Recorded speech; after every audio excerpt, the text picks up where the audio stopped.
To everyone, to our last meeting for September. Let me do a roll call. Trustee Griffin. Present. Trustee Zuniga. Present. Trustee Land. Present. Trustee Dwyer. Present. And I am also here, obviously. Let's see, we have our Spanish language interpreter for the meeting this evening, Enrique Montaldo. For those who would like to attend the meeting virtually in Spanish, that option is available. Enrique, would you please communicate that for us this evening? Buenas tardes. Tenemos a nuestro intérprete de español para la reunión de esta noche. Para aquellos de ustedes que quieran asistir a la reunión en español, esta opción está disponible. Muchas gracias. Thank you. If you wish to view closed captions of this meeting, please view the meeting on the San Mateo Union High School District board meeting YouTube channel. The link to the YouTube channel can be found on our website. You can view the captions in English as we live stream our meeting tonight. And you can view the captions in a variety of other languages if you choose to watch after the meeting is ended. Viewers may request additional accommodations by calling 650-558-2201. For our deaf and hard of hearing community, we have a team from HANA Interpreting Services, and they will be interpreting our meeting this evening. We would like to ask everyone to speak at a clear and reasonable pace for our interpreters. So thank you. We did take a few actions in closed session that I'd like to report out. Around special ed settlement in a closed session, the board, upon the motion of Trustee Lees Dwyer and seconded by Trustee Land, approved 2 special education settlements by a vote of 5-0. A government code claim was presented to the board and rejected by a vote of 4 votes in favor and 1 abstention by Trustee Land. We are at the request of the staff pulling 1 agenda item this evening. 04, the facility manager item will be pulled for this evening, and we will be bringing that back on October 13th at the next meeting. So this is a public meeting of the San Mateo Union High School District Board of Trustees. If you are joining us in person and wish to make a comment about an agenda item or during the public comment section at the beginning of the agenda, please fill out a request to address the board form and submit it to the secretary. This form should be given to the secretary before the agenda item begins. If you are joining us virtually, use the raised hand feature on Zoom to be recognized. When invited to do so by the board president for each item on which you wish to comment, you will be admitted to speak as a panelist during your public comment period. The board president will call on you. Please note that comments are limited to 3 minutes. The board president may increase or decrease the time for public comment depending upon the topic and the number of persons wishing to be heard. Let's see, before I go to public comments, let me, I think I skipped over the Pledge of Allegiance. So let's go back and do that. If the superintendent could lead us in Pledge of Allegiance. Yep.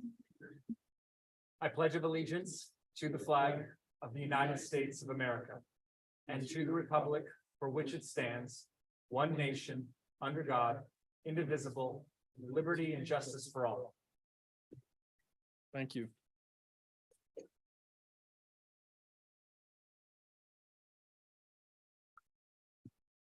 So, do we have any public comments this evening on non-agenda items?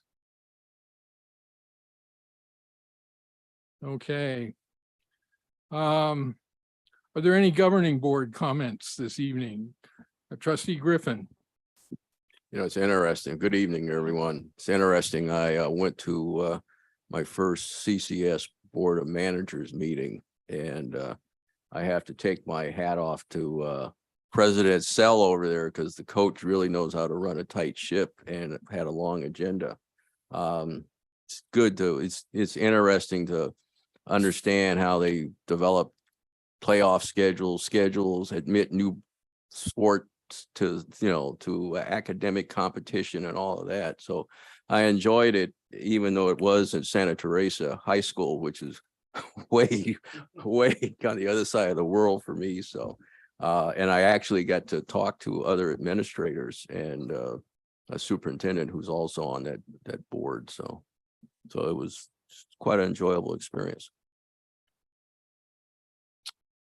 Trustee Dwyer. I attended a gathering that our state senator Josh Becker put together at Kenyatta College this past week to encourage the governor to sign his bill, which would make community college free to students and within the community college district. And there were a number of speakers, including John Pimentel, I have trouble with his name, but who authored, he really was I don't want to say he's the author of the bill, but he really developed the bill for the senator regarding the need to have community college free to students and what a difference it'll make to their students and who actually would be our students, you know, when they leave us. So it was a really good session.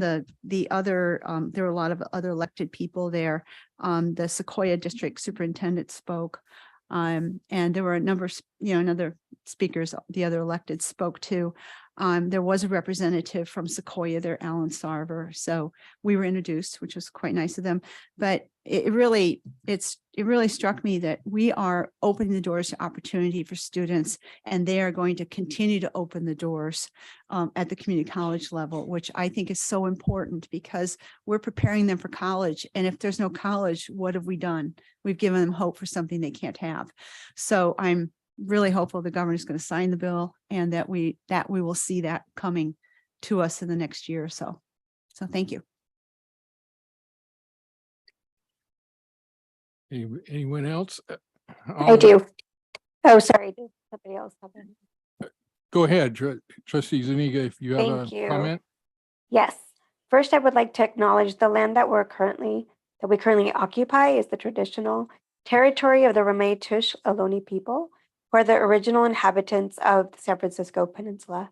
Thank you.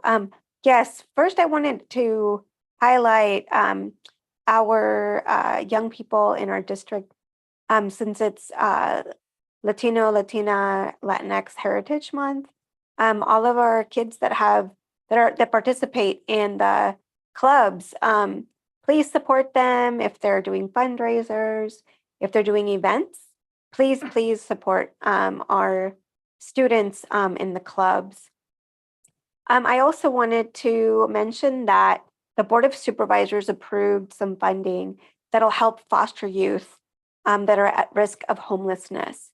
And so you can get that information on the Board of Supervisors website, but I thought that would be really important for some of the students in our district. It is election season, so on October 13th from 3 to 4, the League of Women Voters will be hosting an event that'll be explaining all the different ballot measures, pros and cons. It's all nonpartisan.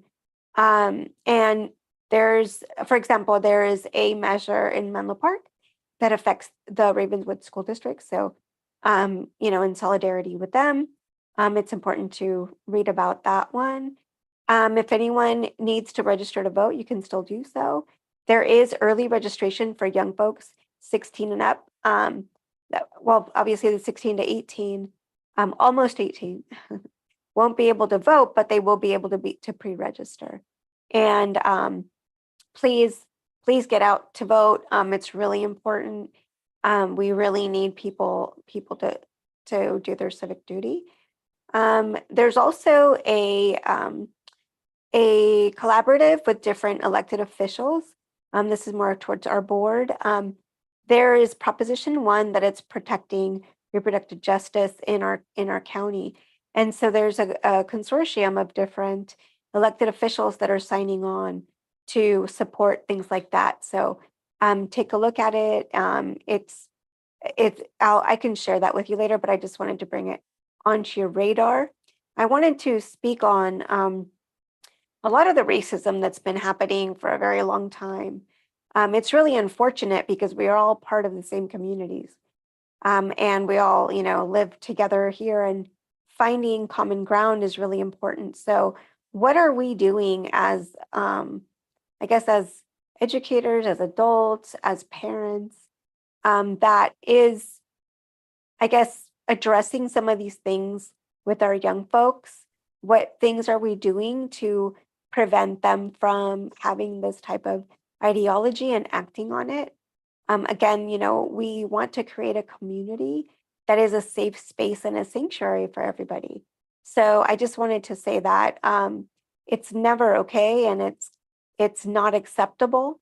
And I really hope that people can get the support that they need. And if anybody needs to get support, like if it's affecting your mental health, then please talk to the wellness counselors, talk to the different, any sort of like mental health support. It's really important. And this all goes into this month, being Suicide Prevention Month and Recovery Month. As we've been seeing in the news and just, in the local paper about the fentanyl issues and issues with other drugs. Since it is Recovery Month as well, it's important for, for us to be supportive when it comes to people who are suffering from any sort of addiction. It, stems from mental health issues that are not addressed. So, it's just really important to be supportive and have positive messaging, but also creating a safe space for our students to be able to talk to us about these types of things. I attended the San Mateo County Youth Commission meeting last week, and they had the BHRS, Behavioral Health and Recovery Services Office of Diversity and Equity, speak to them about about health equity and behavioral health outcomes for marginalized communities. And they were also talking about safe messaging, remember that words matter, know the signs, find words, reach out. That's kind of their motto right now. There's a youth filmmaker contest addressing things like this. The submissions are due every March 1st. They also work closely with Star Vista. And if anyone is having a crisis, aside from 988, they can text the word BAY, B-A-Y, to 741-741. And then also when calling 911, you can ask specifically for a crisis intervention trained officer that can come out and assist people. The Suicide Prevention Committee meets the first Tuesday of the month from 1:30 to 3. It's open to the public, and I believe it's all remote right now. We also have a ton of openings for teachers, mental health therapists, and other positions. So please spread the word for people to apply. I also want to thank our ASL interpreters and our Spanish language translators for our accessibility. There's also closed captioning if people don't speak ASL and they or don't understand ASL and they would like to be able to understand the meeting a little bit better. I know for me, I'm a little hard of hearing in my right ear, so sometimes it's helpful to have the captioning on. So yeah, that's it. And thank you, everybody. Thank you. Thanks for your comments. I just had a couple of things I wanted to mention. I've been able to visit several schools with the superintendent and walk through a number of classrooms. So I very much appreciate the chance to visit those classrooms, talk to some teachers, and also talk to some students. I think I'm trying to remember exactly the schools I've been to in the last couple of weeks: Mills, Aragon, Peninsula, Burlingame, and Cappuccino. So, got out to several of our schools, and I hope to be able to do that again this fall, and follow up on some of the visits. It's very helpful to see exactly what's happening out in the schools. The other thing I wanted to comment on is we're going to hear a presentation on our academic data shortly, and the state has delayed release of the overall CASP data and testing data from last spring, and this is very disappointing. That data needs to be out in the public. It needs to be accessible by families. Schools need to see how they're doing compared to the overall state data. I just don't see any reason for this kind of delay. We're into September, the end of September. Those tests were taken last spring. We can't have this kind of delay in knowing, especially now with the fact that these tests basically weren't given for a couple of years. This data is very important for everybody to be able to use and recognize where our students are, and now that families are coming on to what schools they want to attend in the next year. They're making decisions about charter schools and which choices they want to make in schools. This is the kind of data they need, and delaying it is a real disservice to parents and families, as well as to schools themselves. So we need to go back and speed this up so that it gets out there.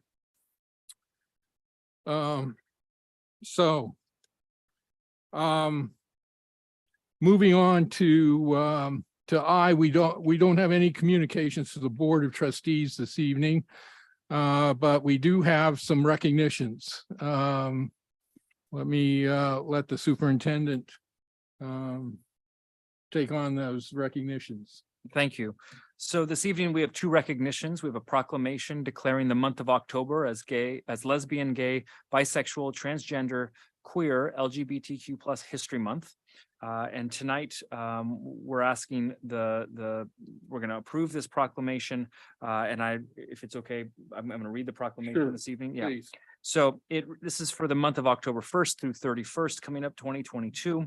And it reads, whereas members of the San Mateo Union High School District support the rights, freedoms, and equality of those who are lesbian, gay, bisexual, transgender, queer, and questioning LGBTQ+.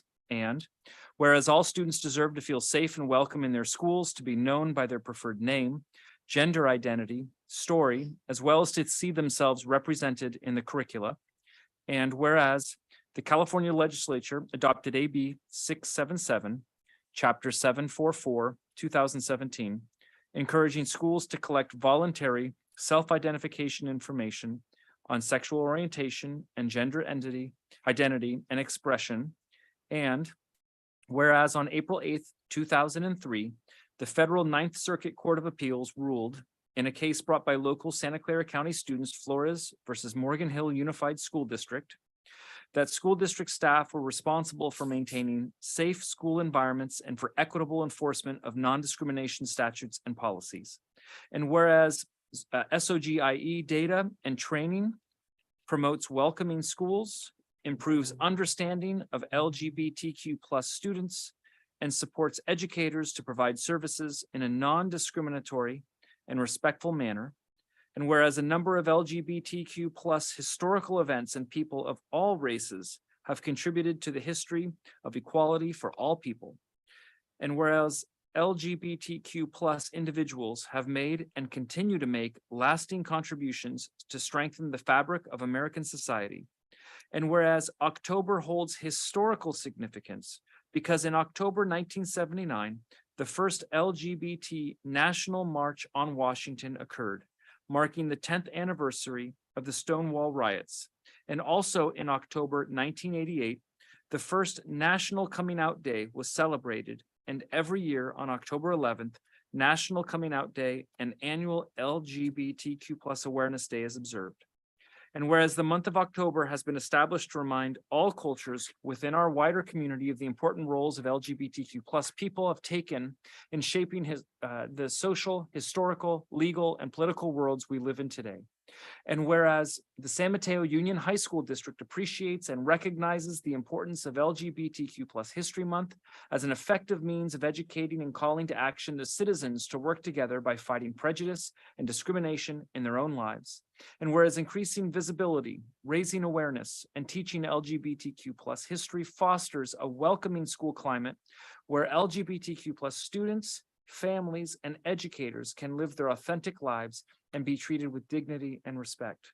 Whereas this October, we will again be raising the LGBTQ plus progress flag at our school campuses and district office because we are proud to stand in solidarity with our students, families, and staff and signal to all that people of all sexual orientations and gender identities and expression are welcome here. Whereas the rainbow flag created in 1978 is a flag with 6 distinct colors, red, orange, yellow, green, blue, and violet, that has come to be known as the internationally recognized symbol of the LGBT community. And whereas the progress flag created in 2018 has added 5 arrow-shaped lines to the rainbow flag, including black and brown stripes to represent LGBTQ plus communities of color, along with the colors pink and light blue and white, which are used on the transgender pride flag. And the progress flag is now recognized as underscoring the intersections within the LGBTQ plus community and honoring LGBTQ plus people of color whose activism inspired the very first Pride Month, as well as people of different gender identities. And now therefore be it resolved, the San Mateo Union High School District does hereby declare the month of October as LGBTQ plus History Month in our schools and invites everyone to reflect on ways we can all live and work together with a commitment to mutual respect and understanding by honoring LGBTQ plus History Month. And furthermore, San Mateo Union High School District will recognize October as LGBTQ plus History Month by flying the Rainbow Progress flag at the district office and our schools during the month of October. That's the first proclamation, and we have one more this evening. Do we want to make a motion? Yeah, I So didn't I'd know like if you to wanted make a do motion both to or one pass. at a time. I was going to say, let's honor this month for LGBTQ plus it. So I'd like to make a motion to pass this resolution. Okay. Second. Okay, we have a motion by trustee Land, second by trustee Zuniga. Trustee Griffin, how do you vote? Yes. Trustee Zuniga, Yes. trustee Land, Yes. trustee Dwyer, Yes. and I vote yes also. So that proclamation is approved 5-0. Great. Thank you very much. Moving on to the second proclamation. This is National Disability Employment Awareness Month, October 1st through October 31st, 2022. Whereas the month of October was designated as National Disability Employment Awareness Month by the United States Congress in 1988. And whereas it is important to pay tribute to the accomplishments of the men and women with disabilities whose work helps keep the nation's economy strong, and by reaffirming their commitment to ensure equal opportunity for all citizens and promote an inclusive workforce. And whereas people with disabilities have the education, training, experience, and desire to be successful in the workplace. And whereas this year's theme is, quote, disability, part of the equity equation, end quote, with the use of the hashtag NDEAM, intended to encourage individuals and groups to post images and begin discussions on social media about the many ways inclusion works. And whereas the American Association of People with Disabilities has expanded a Disability Mentoring Day program from a one-day event to a year-round initiative across the country as a nationwide effort to promote career development for students with disabilities through hands-on career exploration. And whereas in 2012, the US Bureau of Labor Statistics reported people with disabilities comprised 17.8% of the nation's employed, and close to 32% of disabled adults participate in the workforce. And whereas the governing board of the district, through board policy 4030, prohibits discrimination in employment on the basis of physical or mental disability. Now therefore be it resolved that the San Mateo Union High School District Board of Trustees hereby recognizes National Disability Employment Awareness Month, October 1st through 31st, 2022. Thank you. Is there any discussion, or we need a motion to approve this? I'd like to make a motion to approve this as well. A second. Okay, we have a motion by trustee Land and a second by trustee Zuniga. Trustee Griffin, Yes. trustee Zuniga, Yes. trustee Land, Yes.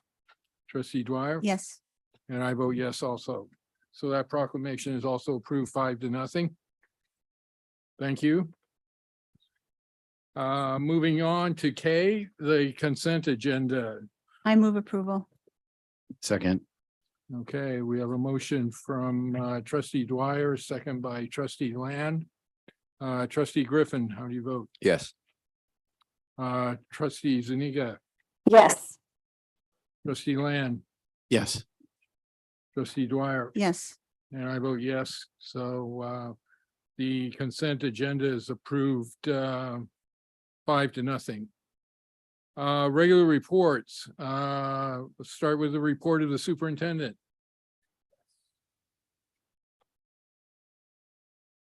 So this evening, I only have one announcement to make. This year, Yom Kippur will be observed beginning at sundown on October 4th until the evening of October 5th. Like Rosh Hashanah, I want to take a moment to recognize the significance of this day and its importance to members of our community who observe it. It is a day of atonement and is one of the holiest days of the years for Jews. Yom Kippur completes the annual period known in Judaism as the High Holy Days. Students and staff observing this holiday may be absent on the days following nighttime celebrations, and we as a district will be supportive to the needs of these individuals. Thank you. Thank you. Report of the District Teachers Association representative. Okay. Moving on to the report of the CSEA Chapter 519 representative. Okay. Report of the San Mateo Adult School Teachers Association. Yes.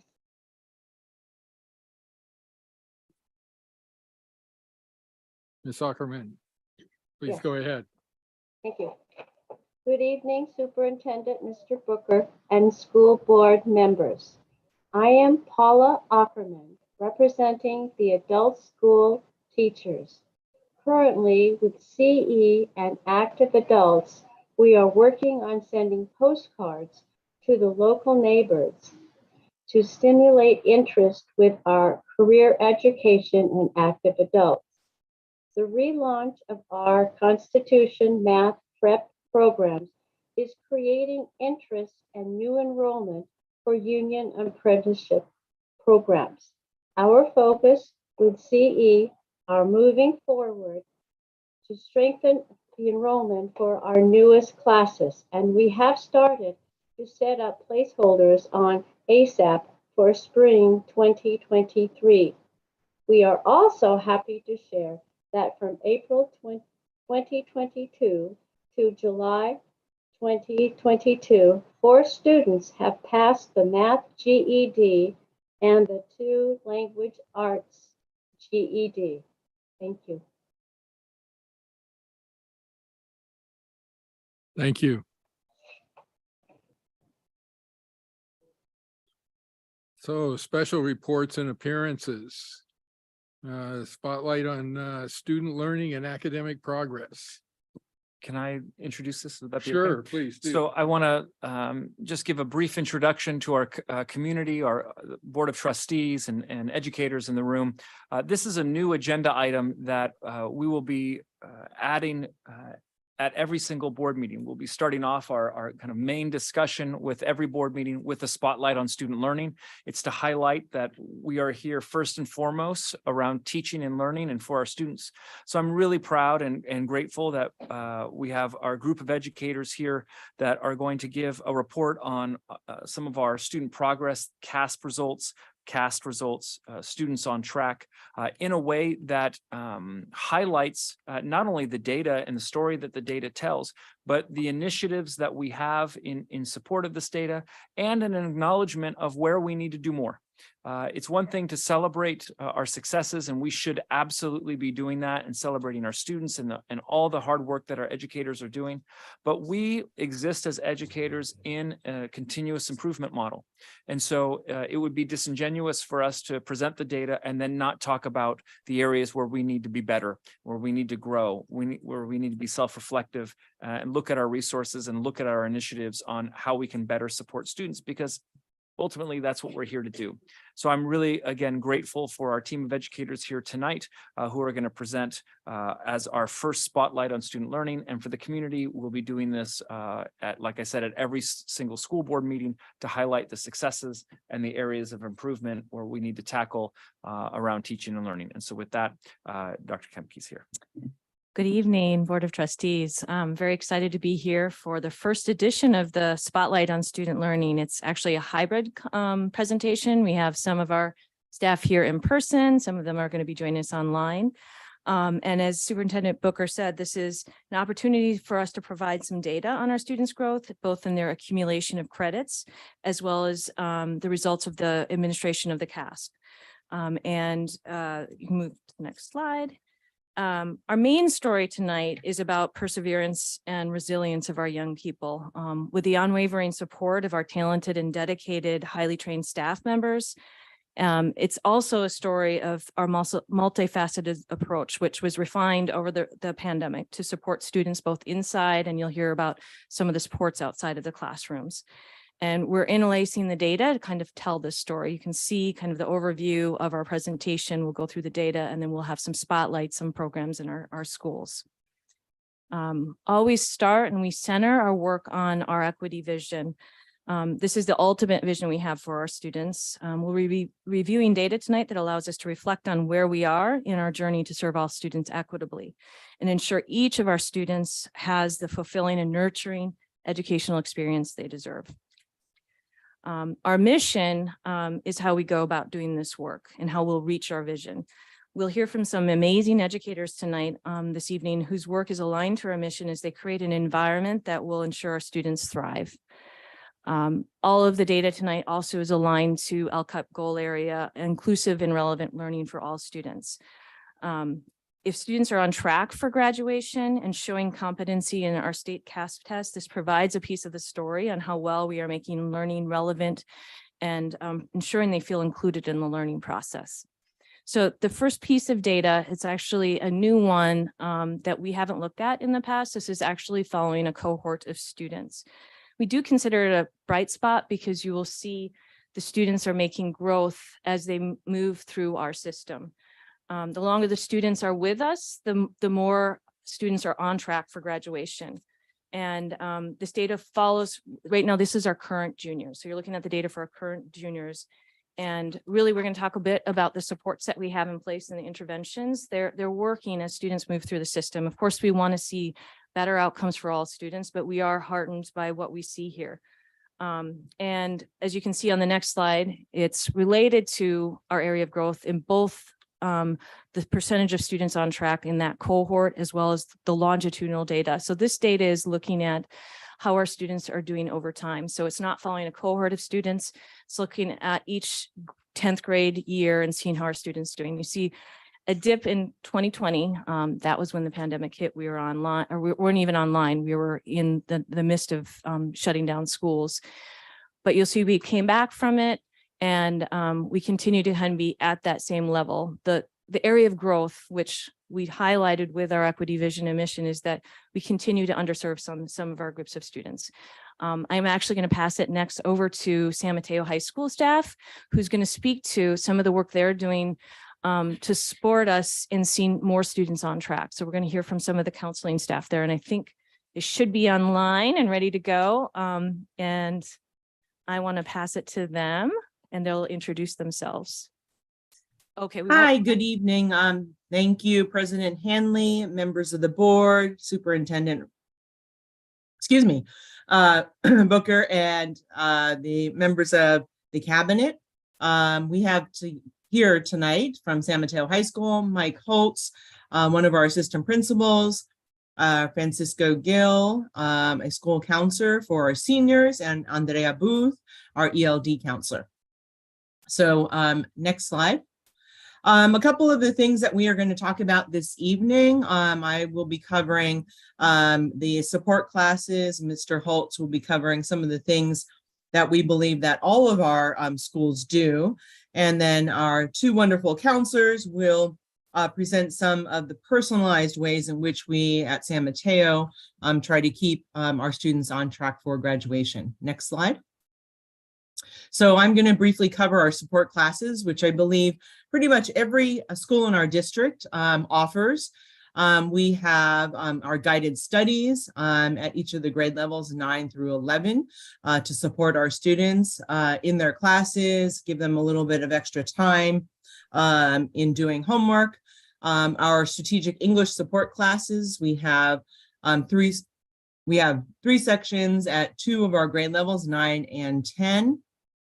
And then our newest addition is our ALD class, which an English teacher is teaching it. However, it's not always necessary that an English teacher offers this support class. And so we are grateful for the sections that we're given in order to best support our students. So Mr. Holtz is next. Hi, good evening, everyone. So I'm just going to share a few things that that we do as a team or in our teams here at San Mateo High School. So as an administrative team, we offer and we host grade level presentations at the start of every school year. So we invite each grade level individually to the PAC, where we provide introductions. We kind of center ourselves around a sense of community. This year, we read through In Lakesh as a community. And then we reviewed our school's mission and vision, which our vision is to equitably prepare all students for a successful future. And we really just kind of try to set the tone and emphasize that it is our goal to see that each one of the students in those seats does cross the stage their senior year as a graduate of San Mateo. We also review some of our policies and any new updates, and then reintroduce some of our supports here at San Mateo, which do include our school counselors and our wellness team. Speaking of school counselors, they also are quite visible with our students. They get into the classrooms for grade level presentations, whether that's through AVID or guided studies, or through all grade levels through either history or English classes. They're very active through course programming. So they really make sure students have all the information they need to make those right decisions. And they're continually reviewing transcripts to make sure students are on track. And finally, they offer quite a few parent nights and quite a few informational presentations throughout the year. Okay, so now I'd like to turn it over to our two counselors here, Ms. Andrea Booth and Mr. Francisco Gill, who will take us through the next section. All right, so good evening. Buenas noches. Gracias por invitarnos. Thank you again to the Board of Trustees, Superintendent Booker, Dr. Kemke, Brian Williams, Yvonne Shu, Mike Holtz. Thank you all for having us here tonight. We are thrilled to be able to highlight some of the work that school counselors are doing at San Mateo High School. My name is Andrea Booth, and I am currently the ELD counselor at San Mateo. I work primarily with students learning English as a second language. So those are ELD students from 9th grade until 12th. They come from various countries, and for many of them, our school and our district is their first entrance to the United States. I've been in education for a little over 20 years, and this is my 15th year at San Mateo as a school counselor. I am delighted to also be presenting with one of my favorite colleagues. Good evening, everybody. Thank you, Andrea, for that introduction. My name is Francisco Gil. I am the 12th grade counselor at San Mateo High School for the class of 2023. I'm currently in my 8th year as a school counselor, but in my 4th year in the district and 4th year at San Mateo High School. So I started with this class of 2023 since they were freshmen. And so I'm very happy and honored to be here. This is my first time speaking at a board meeting. So thank you for having us here. So what informs school counselors? As you can see in the slide, counselors and student advocates, our work is supported and endorsed by the ASCA model. ASCA stands for the American School Counselor Association, and we utilize and implement curriculum through ASCA in 3 domains, as you can see in this slide. The first domain is academic, which supports students fulfilling their 220 credits in order to get their high school diploma. So some examples of this would be creating 4-year plans with them, staying with them throughout the whole high school tenure from 9th till 12th, educating them on the A to G requirements, encouraging our HUG students and our marginalized students to maybe challenge themselves and take more rigorous courses such as an honors class or an AP class. Next domain we have is the college and career. This supports and helps students plan for their post-secondary goals. So essentially what they want to do once they leave us, life after high school. So some of this will look like helping them decide if they want to go to a community college, a 4-year university. Some of them choose to take a gap year, or some need and want to go directly into the workforce. And finally, there's the social emotional domain, which provides students the tools and resources to keep a healthy and grounded social emotional foundation. So some of this might look like curriculum around resiliency skills, how to manage their time better, and self-advocacy skills. As pointed out earlier at the beginning of this presentation, being a teenager in 2022 can be very challenging and very intense. And so a lot of our work, especially I would say the last 5 years and coming out of the pandemic, has really merged social emotional with academics. Next slide, please.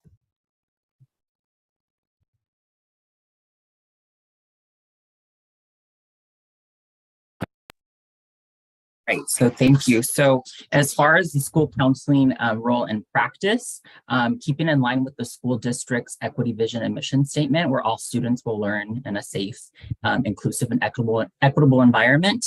We as school counselors embody that every day when working with students. The first thing that we use is definitely we use data-informed decision-making practices.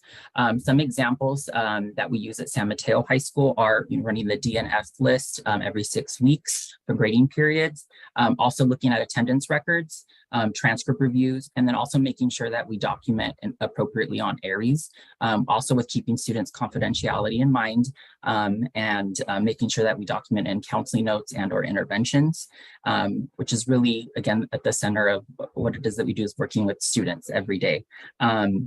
And then throughout that, as Andrea mentioned in the previous slide, with the 3 domains of academic, college and career, and social emotional, we help support our students, and we're able to make decisions for further interventions based on the documentation that we make in ARIES.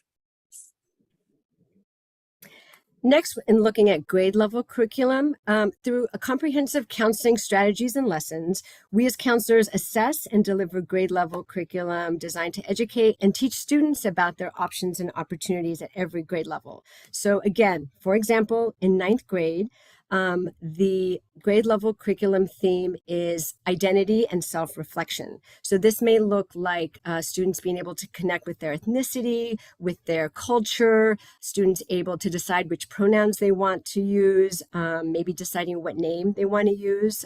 In high school, it's very important to young people, I think to everyone. In 10th grade, the grade level theme is career exploration. So this will be job fairs. We encourage students to attend different job fairs, maybe interview a family member. They can interview their own teachers about different jobs and careers, what made them study the career that they're doing. For junior year, 11th grade, the theme is college and career mapping. So this looks like college visits. Students are able to maybe do field trips to go see different higher educational institutions or meet with representatives who come to San Mateo. Oftentimes, they learn more about the importance of GPA. They learn the difference between SAT and ACT and what that can do for them with different colleges and universities, as well as the information we bring back when we go to the CSU and UC conferences. So we're constantly keeping them updated.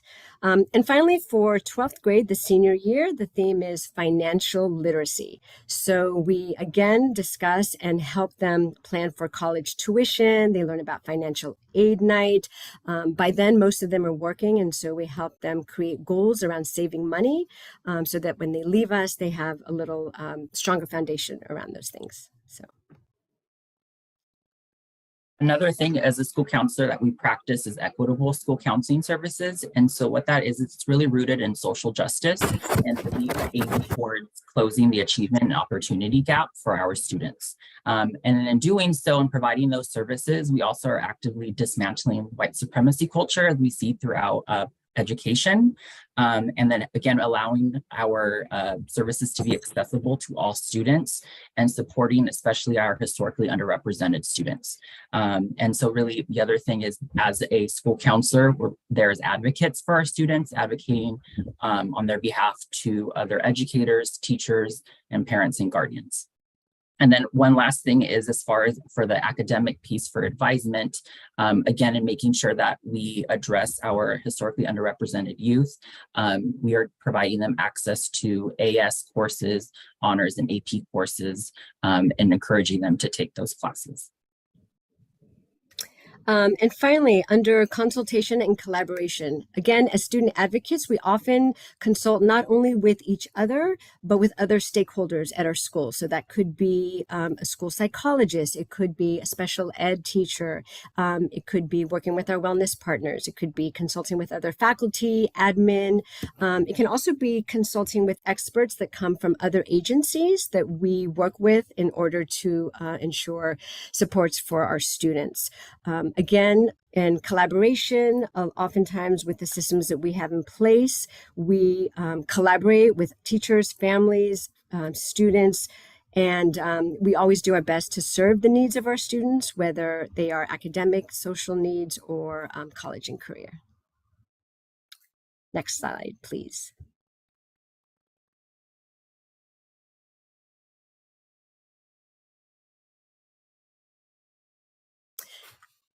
All right, so what else do San Mateo counselors do to support students, and what sets us apart? First of all, we on daily and weekly basis, we are always checking in with our students. They know that they can come see us. We have an open door policy. Students often come to visit with us around tutorial, maybe lunch, brunch after school. Students and families can also make an appointment online if they want a longer time, if they have something more specific. And we utilize Schedule Once, which is posted on our website, and all of our students and families know that they can make appointments online to meet with us. All of our school counselors at San Mateo High School, we have a treasure of fidget tools, whether that's a Rubik's Cube or a ball. Some of us use meditation minutes to help students maybe de-stress, maybe 3 to 5 minutes of meditation. We also allow space for art and music. Sometimes we can even use social media, right? Because that's the language that they feel most comfortable. And sometimes it's just about changing the environment. Maybe we'll take a group of students outside and sit under the tree, or take a walk around the campus, getting them outside because they are in classes for a long time, and that can also create a lot of just discomfort for them. Counselors also facilitate referrals to Care Solace. This is an agency that we've utilized for a few years now, and it really helps us connect students and families with outside therapy, outside counseling, which they can do through Zoom in the privacy of their home. And they've been great, and it's free to students and families. Counselors often will participate and facilitate such meetings as in 504 meetings, SSTs, other interventions under the Tier 2 umbrella, and even return to school meetings. That's something that counselors are in charge of, and we work closely with our admin and wellness counselors to help create a safety plan when students return. We also, some of us will do homework agreements. We've reframed, we don't use contracts anymore. And so oftentimes counselors will make maybe an agreement with students and our student success coordinator at the school. We have an amazing person who works at San Mateo and runs our Bearcat Den. Sometimes we will create surveys for our students to get feedback from them about things that maybe we can improve upon, or maybe some things that we're missing and they would like some help with. And then, we often, use a lot of collaboration around those supports as counselors.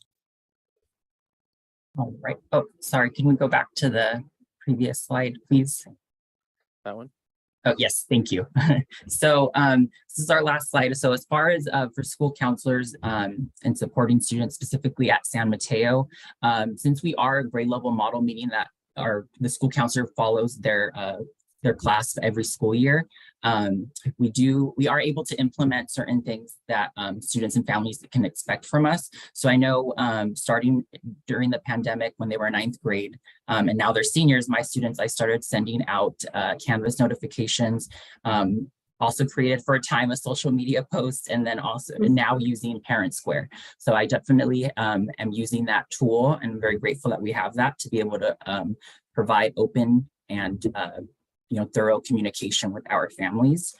We also, for academic purposes, we mail out letters in the students' home language, just to let them know and remind them of their progress towards progress towards high school graduation.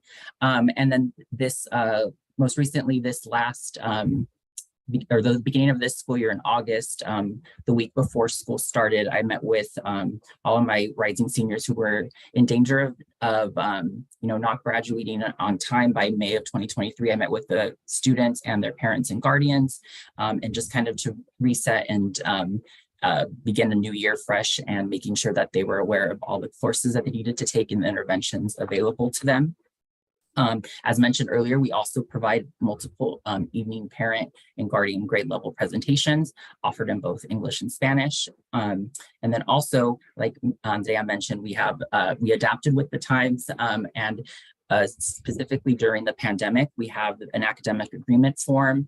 And so again, constantly adapting and changing to our students' current needs. And like Superintendent Booker mentioned in the beginning, we have to make sure that as educators, we always strive for making improvements and keeping equitable access for services for our students. So thank you. Thank you very much, San Mateo team. That was a lot. We're really proud of the multifaceted approach to supporting students that you all take on their journey to graduation. It's really a true example of how our school communities really act as villages, right, to help kids make it over the line. The second spotlight, which we're going to move to here in just a second, is focused on the academic assessments that our students take that President Hanley spoke to a little bit ago earlier in the meeting. They're broadly called the California Assessment of Student Performance and Progress, or the CASP, and they take them in language arts and mathematics in the 11th grade and now in science in the 12th grade. While the memo that we submitted with this item summarizes the longitudinal outcomes in a lot of gory detail, we did want to call out the relative positive improvement among all students and across these subgroups in language arts, and that's what this chart's displaying. Since this was the first time administering the science test, we're going to spend some time on that at another time because we don't really have longitudinal data yet on the science test. And we'll talk more about that later. Meanwhile, we see a continued need for growth in mathematics, as you can see on this slide. While this data indicates that we have significant gaps in performance among our student subgroups, and our overall outcome is that only about half of our students are meeting or exceeding the standard in math, the one positive here that we did not see is that we did not see a significant decline overall, despite the disruptive effects of the pandemic. In light of this data, the need to continue to improve outcomes in mathematics, we have described a number of overall strategies being implemented in the memo. So there's a lot of information in the memo. But we also wanted to have one of our sites share some innovative work that they're doing to redress the underperformance of students on math in measures like the CASP. We've invited our colleagues at Hillsdale to share their early returns on their move to teach geometry as the first course that students take in high school, instead of Algebra 1, which is the traditional first course that students take in the math sequence. While that change by itself wouldn't be that radical, the work they did to create a common course that teach it in very heterogeneous classrooms was pretty remarkable. I'm now going to turn it over to my colleagues, Jeff Gilbert, principal, and Deb Stuckey, the math department chair and math teacher at Hillsdale, who will tell you about the story. President Hanley, members of the board, Superintendent Booker, members of the cabinet. It's nice to be here talking about teaching and learning. It seems like we haven't done enough of that in the last few years. Over the last 20 years, Hillsdale has worked passionately to try to figure out ways to redesign the school structures to allow students to have access to the best possible education. And one of the things that we have thought most about is how to ensure that when students come into ninth grade, they are not automatically tracked into a particular academic pathway, so that they actually can spend their 9th and 10th grade years determining their own academic identity and then making choices in the 11th, 12th grade about the student that they want to be and the academic pathway that they want to choose. We've been able to do that by heterogeneously grouping our English and social studies classes in the 9th and 10th grade, heterogeneously grouping biology in the 9th grade and chemistry in the 10th grade, but math has been one of those areas that has been really challenging to figure out, and very few schools do heterogeneous grouping in math. The pandemic created an opportunity that we have been thinking about for quite a while, and that led to us moving our geometry program to the 9th grade.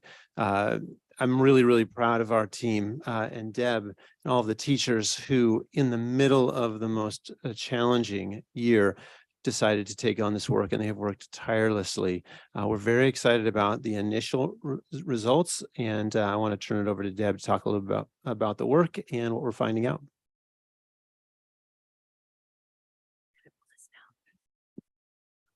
Good evening. I'm going to start by, if you could go back. I'm going to start by sharing our goals. Why did we feel that this move was going to be important? First and foremost, we want all students to have equal access, equal chance to excel in high school math without it being based on past experience. We thought geometry would be the best way to do that because it's very visual and not as abstract as algebra. And this visual nature of geometry allows for multiple entry points. In particular, students from our disadvantaged educational backgrounds were able to show their natural intuition and promise without the traditional numeracy barriers. The second reason we wanted to do this was we hope more students, especially underrepresented students, will take and be successful in higher level math. We hope this will happen because of an improved attitude. Maybe they'll like geometry and want to take more math. But also we're removing that gap year between Algebra 1 and Algebra 2. So hopefully they'll remember their algebra when they get to Algebra 2 and do a little bit better.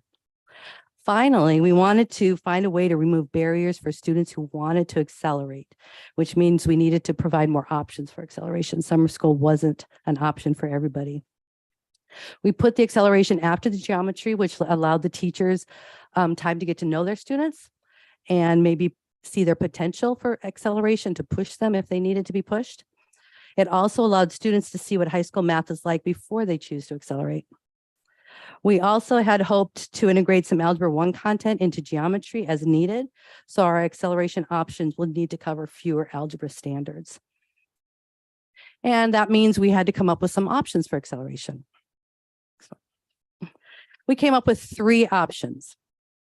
We came up with a 0-period class that met 3 times a week during the spring semester. There were 3 teachers who taught that, including one of our EL teachers who had his own class. We had 69 students who started, and 52 of those students ended up enrolling in Algebra 2 this year. Another option was an independent study.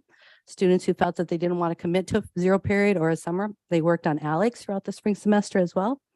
31 students started that program, and 19 of those students ended up in Algebra 2 this year. Finally, we did an accelerated Algebra 1 over the summer. 21 students started and 18 finished the class. Now, the students who didn't come into Algebra 2, many reasons. Some of them didn't finish the class. Some of them actually choose to take Algebra 1 again. They didn't feel they were ready for Algebra 2. Some of them transferred and a couple other things. They took summer school and are in pre-calculus. So a lot of different reasons why all of them did not make it into Algebra 2. Next. All right, so we started this thinking about this new class, and then that brought us to, we had to think about our grading. Is our grading equitable? And we thought it wasn't. So we started to talk about standard-based grading, and we moved entirely to standards-based grading. The grade a student gets in their class indicates their content mastery only. It doesn't reflect compliance or work completed. Students are not penalized for organization or homework completion. And we came up with 11 units we call them a mastery quiz. And those mastery quizzes can be taken as many times as they want to until the standards they want to are mastered. You can see the chart, each of our 11 units. We worked diligently before this program started to come up with ahead of time all of these levels, all of our units with all the levels. And the students are aware of this from the beginning. So they know what they're being tested on. They know what each level is. We came up with an extension for the students that were mastered all the 4 levels and wanted to push themselves. So students are aware of what they need to do from day 1 of the unit. Okay. Our discoveries, what did we find out after doing this for a year? We found that it really leveled the playing field for all students. Teachers could not initially identify the students who would have normally been placed in geometry versus those in Algebra 1. And it also helped the students with their belief in their ability to do math because there wasn't that smart class happening over there where they weren't in. So they were all together in one class. This also allowed for more easily integrating new students since geometry units are not as dependent upon each other as they are in algebra. And this was especially important for our EL population because so many students come in during the course of the year. Students, the perspective about their math ability did change. In particular, the EL and SPED students report feeling less stressed by the assessments. They knew what was going to be on the tests. They could, their SPED teachers and we could, just focus on this one standard. Don't look at the whole thing. Take out the stress and just focus on what you need to focus on. We're diligent in teaching students to be reflective about their learning. After each quiz, students reflected on how they prepared, what they knew how to do, and what they still needed to learn, and then what their next steps would be. Finally, we thought students demonstrated a great resiliency and learned to believe that they could learn if they kept trying. Students learned what it meant to be a good learner rather than a good student. Thank you. I'm going to let Jeff finish off. We did put a couple of data points up there we're trying to look at a few different areas to see whether this is working. One is just the number of students who are going into Algebra 2. The leap from 23% to 26% was obviously positive, not maybe as much as we had hoped, but again, during the pandemic, we were really worried that these numbers would fall. And so and you can see with our EL students enrolling in Algebra 2, that's a pretty significant gain, and we're really excited about that just the door hadn't been open in the past, and now I think we're able to refine that and move more students into Algebra 2 and then into advanced math.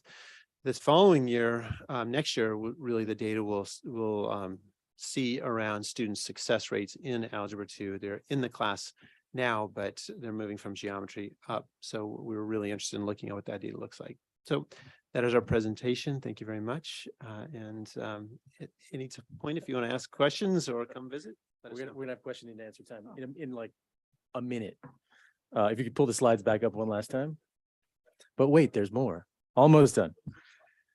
Just two. So thank you for that description of the important and challenging work you all are engaged in at Hillsdale. Deb and Jeff, thank you. We look forward to hearing more about how it all goes. We wanted to conclude our review of the data, and I guess I get to put myself back where I'm supposed to be here. There we go. We wanted to note in this last piece of data just a surprise. While we called it out actually a little bit earlier, I think I'm going to say it again. That it's what you'll see here is that in fact, right, that dip in 2019-20, we're back to where we were, and in fact ahead of where we were in some cases. And I think that speaks to, there's a variety of data points in this data that actually speak to that. And it sort of, again, speaks back to this theme that Julia spoke to at the beginning about the resilience of our students and the incredibly hard work of our staff to sort of keep this ship going despite the very stormy waters we encountered in the last couple of years. While we still have work to do, it's still pretty amazing what happened, I think, in spite of everything that's been going on. I'm going to conclude again by thanking the teams from San Mateo and Hillsdale for their presentations tonight, and certainly the great work they do every single day. Secondly, I just want to reinforce one last time the story we've tried to tell. Many of our students have overall done as well academically as their counterparts before the pandemic, in spite of the disruptions brought by the pandemic. And while we continue to have much work to do to redress and close the gaps in performance among our student groups, the team-oriented approaches that you heard about tonight by our staff, coupled with the persistence of our students and the data-driven progress checks that we're going to continue to do here and in other venues, will certainly serve us well as we continue this critical work. Now we're done. Any questions? And it's for the whole team, so I'm not by myself here. So, Thank you, Brian Simmons. Thank you. Thank you for the presentation. Let me ask before we go to board discussion and questions, if we've got any public comment showing up. Okay. Let me close off then public comment for this item. Go ahead, Trustee Land, go ahead. I love this stuff. So as you know, first of all, I just want to say thank you to the entire team for this integrated approach. I am fascinated by it. I think you put in data, we put in anecdotal information. We did some really specific information from different sites. I really enjoyed that. I do want to address something that Mr. Hanley and I were talking about before the meeting about data. So it's still embargoed to everyone, but we have the general data that we can present, and this is in here now, but we don't have the specifics where actual individual students get the information and the parents get that information. Those are actually, they're But is in that areas going and out to families. parents Yeah. yet? Yeah, is it's gone out to families unembargoed? already. It's not embargoed to families. Okay, So because it's the aggregate reports that have been embargoed. It's that the aggregate, even actually at the state level is where it's embargoed, not at the individual student level. It's kind of, but it actually speaks to why are they holding up So the data? then I'm not sure, but. I got a bunch of questions for different groups. I'll start with you, Brian. So, or Julia, either one. But the first data, those are really some nice bright spots.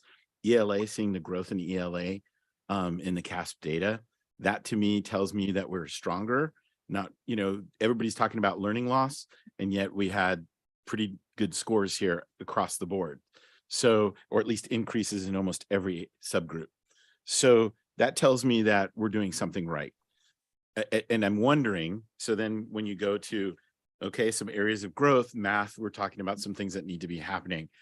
I'm curious if talking to other districts, is this consistent where we see ELA improving in math, not so improving or steady, or are we an aberration, or are we a good example of the positives? I'm trying to figure out comparing data. So looking at other districts and maybe talking with other districts, what do we have? How are we doing? Well, we tried to take a look at what the other districts' data was looking like, and we can't see it yet. But my guess is that most of them are trending similar to us, where it's bouncing back. I think we looked at Sequoia and it was fairly similar. I mean, they've been trending very similar to us, where ELA is seeing the growth and math continues to be, the area that we need to grow. Okay, so that seems to be consistent across. We did meet with our elementary partners a couple weeks ago, and they had seen their own individual data. So that was the one moment of actually getting some cross districts. They were reporting a similar situation with regard to students on the CASP in 2022 scoring sort of similar to what they had previously. It's interesting. I have my school has very similar data where ELA has gone up, math is kind of steady. So it's interesting that there's a consistency there. Yeah. I wonder why, ? But anyway, thank you. I think that's incredible. And thank you for that part. My next part is for the San Mateo counselors and their report. I really want to say thank you. It really helps integrate what we're talking about, all the elements that you put in. So thank you very much. It really is amazing to see the breadth and depth of the practices that you do to help our students. So thank you very much. It kind of brought across, especially because it said data informed at the very beginning. I'm wondering if we can get a slice of how that works on a daily basis with the counselors. I would hate to do it throughout the year, but I would love to see like a slice of what all our counselors are doing and seeing maybe the impact of what that is. Because data wise, again, data informed, what's working? Are those presentations, are the appointments, are the policies that we're talking about, the referrals, the academic agreements? I'm wondering what impact that's having on the students and how many students are we affecting? Because I just really love to see some sort of slice of data with the different counselors at the different schools, because this was a really incredible presentation. And I'm wondering how that works and what's the impact of it. So again, kudos to the counselors and how they presented to us. Geometry. Okay, so I want to make sure, I think this is amazing on a lot of fronts. You know, in my district, we talk about academic pathways, and I have like several 8th grade classes of geometry. And what I've noticed, and from my own personal experience, you don't have to be good at algebra to be good at geometry. So being able to put this forward earlier, I think is amazing. My question is, you know, for the kids that are struggling, does everyone have access to geometry, or just the ones who take classes in the summer? Or is it, you know, because one of the points was there's a geometry class with some elements of algebra in it.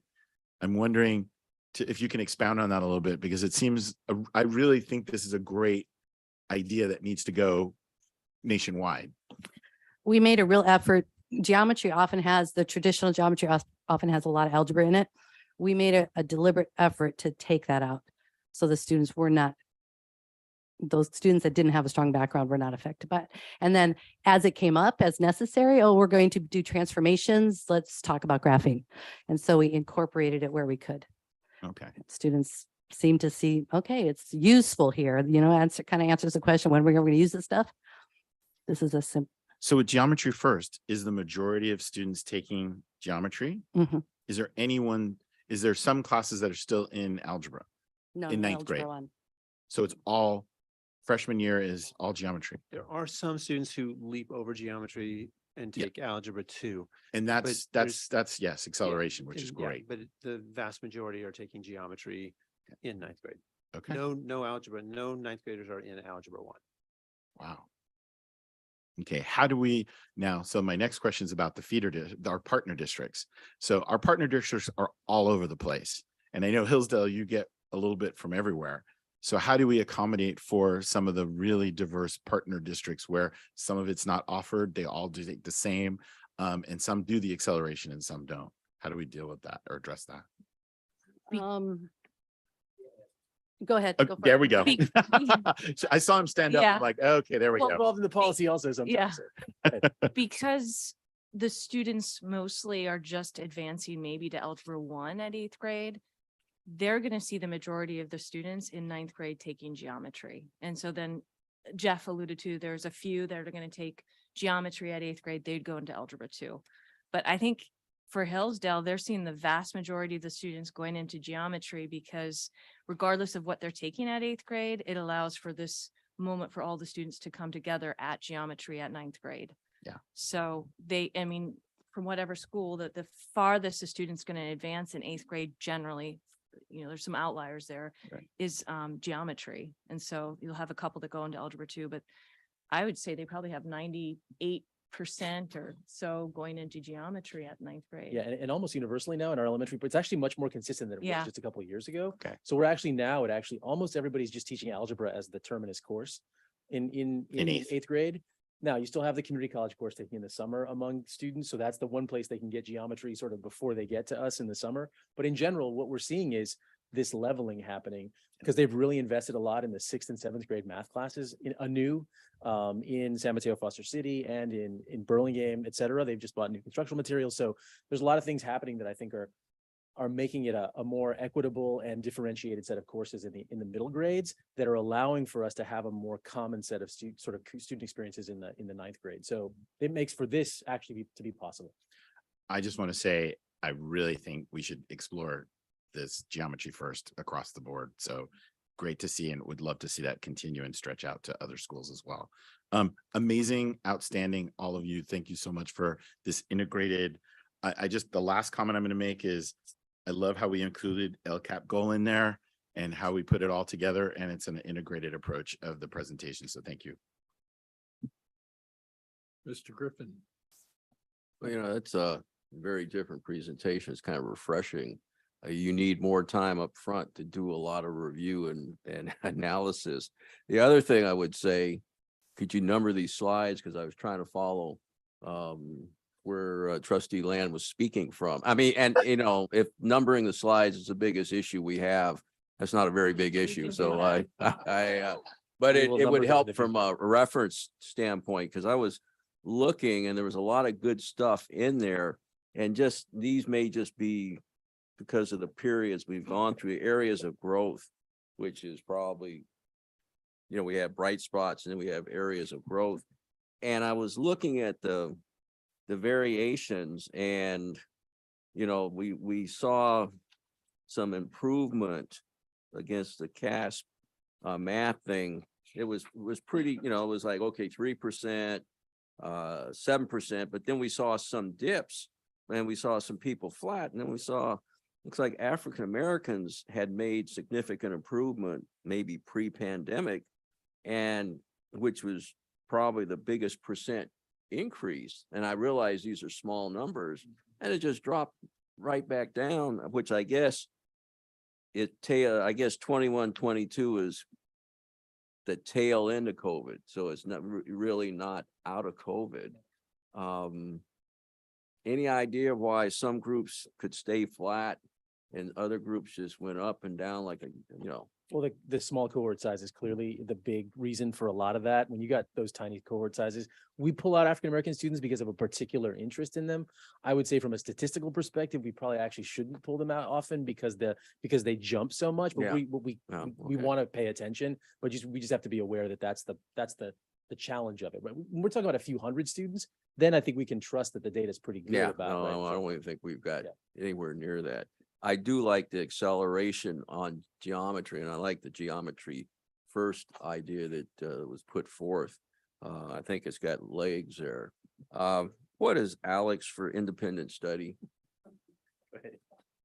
It's an online web-based system. The students just go through, they do a pre-assessment, and then Alex tells them, these are the things you know, these are the things you work on, and you just pick an algebra course and they work through the algebra class. Okay, thank you. On the geometry first slide, the slide at Hillsdale, one of the things I thought about reliving my algebra and geometry days was, it's good you put so much information out front and you set expectations and kind of take a lot of the uncertainty out of it. Because I think all we had was a textbook, open the textbook up, do the homework and take the test. How much of that could be where we're talking about less stress? It sounds like does a possibility exist we could be teaching to the test at all, or is that even not a consideration? So I would defer to them. I do think you've picked up on a really important point that I want to make sure I reinforce, which is that the things they did to teach this class are actually really important for us to think about for our other classes, irrespective of the content, right? Irrespective of geometry or whatever the subject is, being transparent up front, as you said. I think that's a really important point that I want to make sure we emphasize. Go ahead. You want to say a little bit more about that? Teaching to the test. I would rephrase and say we're teaching to the standards. Well, that's good. Because, we've identified the standards and we're teaching to that. That is one change that we wanted to make, because we did feel like we were teaching to the test, whether it's the standards, and we got so caught up in having to teach level 1 and level 2. And we've stepped back this year and wanted to do a little bit more problem solving and bigger problems with it. It's a good phrase and a good way to turn it around. Although I'm kind of, maybe I'm, I just saw it slightly different. Maybe that's my old school bifocals or something. And the other thing I have was on the surprise slide. And I'm looking at this performance and I'm thinking back a year or two ago, and we were all struggling with a whole bunch of issues. And I think we were the kinder, gentler district, you know, trying to not beat up students on academic achievement. Is it, you think any of that is baked into some of these results? You know, where we're seeing 2021 and, you know, we're not seeing that loss and I we're, mean, you I know, don't- we're seeing some. While were people grading with compassion as we prompted? Absolutely. And I think also kids, as bared out in the tests, right? We're seeing basic. So I think we do have some validation that it's not, these are not just soft grade inflated kinds of things. I don't think. Okay. Because while I was wondering about that significant drop, if you look at African Americans, they just, that little yellow bar just took off. So I guess the same thing can be said about that bar that was said about the decreases elsewhere. So it's a great presentation style. It's going to take some getting used to on my part, but I sure appreciate it. So thank you. Trustee Dwyer. Okay. My favorite slide is geometry first at Hillsdale High School, our discoveries. The idea that you're leveling the playing field for all students, I think is incredibly significant. I loved geometry. Oh my God. That sucked me into math, geometry. And I think if I had had geometry as a freshman, who knows where I'd be today? Probably still here. Yeah. No, I mean, it's just, you know, and I think that if everyone comes in and they don't have to come in knowing algebra 1, or some do and some don't, and they're afraid of that. You've taken the fear out of math. And I think because geometry is so much fun. So I just love that. And I hope that we can look at that for other schools in our district, because I think there's a lot of young students, freshmen coming into our district that could really benefit from your discoveries, benefit so much. Yeah. So one quick question about the surprise. It's sophomores on track longitudinal trend. So we looked at sophomores in 17-18, sophomores in 18-19. Okay, Yes. So they aren't the same kids. Correct. No. Different Okay, and I cohorts of think students. that's where you get a little off when you look at these numbers, because these are different kids each time. Yeah. So when you These look are- at it, you can't. Yeah, Yeah. yeah. And I think that's something that we have to consider. But thank you so much, all of you, including the counselors and Yvonne at San Mateo. Very excellent presentation.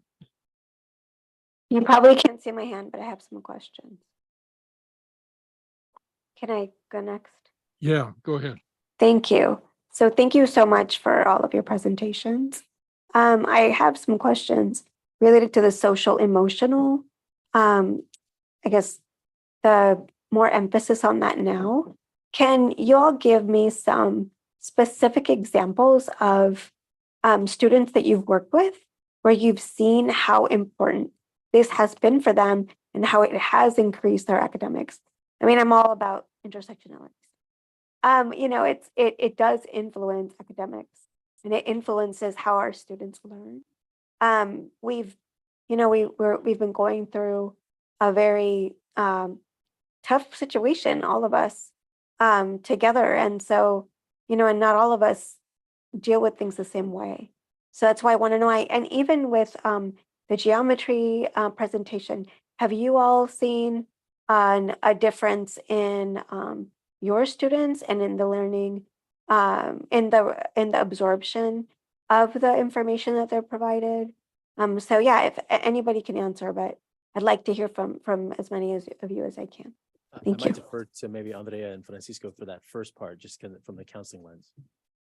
Well, thank you for your question. And I would say, specifically for my experience with my students, one thing for sure, social emotionally, when just looking at each grade level. So when they were in 9th grade in 2019, 2020, we had 0 return to school meetings, meaning that they were not students that were hospitalized or went through a whole 5150 evaluation. I had 0 on my caseload.